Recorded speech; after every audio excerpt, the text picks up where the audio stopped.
They said there was no evidence for Jesus until they found this. As a historian, I am forced to say, when I look at the rise of early Christianity and why it took the shape it did, there are all sorts of things which make me say, I cannot actually explain how Christianity got going as a renewal movement in Judaism in the first century, and why it took this specific shape, unless they really all did believe that Jesus was really bodily raised from the dead. For a long time, many people confidently said there is no real evidence for Jesus. They said faith is blind. They said belief came later.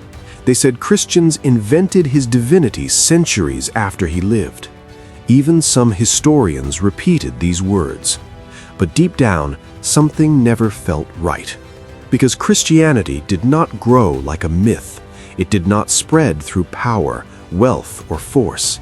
It spread through suffering, sacrifice, and unshakable conviction. Long before Frankfurt became a modern city, this land was part of the Roman Empire, a frontier region called Nida. Ordinary people lived there, soldiers marched, merchants traded, pagan gods were worshipped openly. Christians, if they existed at all, lived quietly and carefully. Outside the city lay a simple cemetery used during the 2nd and 3rd centuries. It looked ordinary, forgotten, silent, until one grave changed everything. Inside lay the remains of an ordinary man, likely between 35 and 45 years old. Nothing about him seemed special until archaeologists discovered a tiny silver capsule placed carefully beneath his chin. It was small, delicate, sealed for nearly 1,800 years. Inside was a thin strip of silver rolled tightly, covered with faint writing. It was too fragile to touch. For years, no one could read it. Then, in 2024, modern technology allowed scientists to do what human hands could not. Using advanced CT scanning, they digitally unrolled the silver sheet, layer by layer. And when the words peered, time seemed to stand still. The inscription was not vague. It was not symbolic. It was not confused. It clearly called Jesus Christ the Son of God. It called him Lord of the world.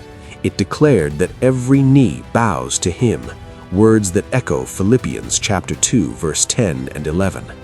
This was not written by a church council, not written by an emperor, not written centuries later.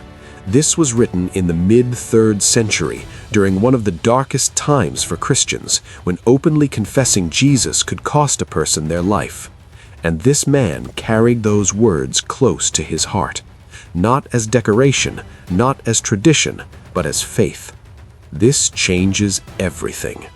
It proves that belief in Jesus as the Son of God was not invented later. It proves that early Christians knew exactly who Jesus was. It proves that faith was alive, strong, and fearless, even under persecution.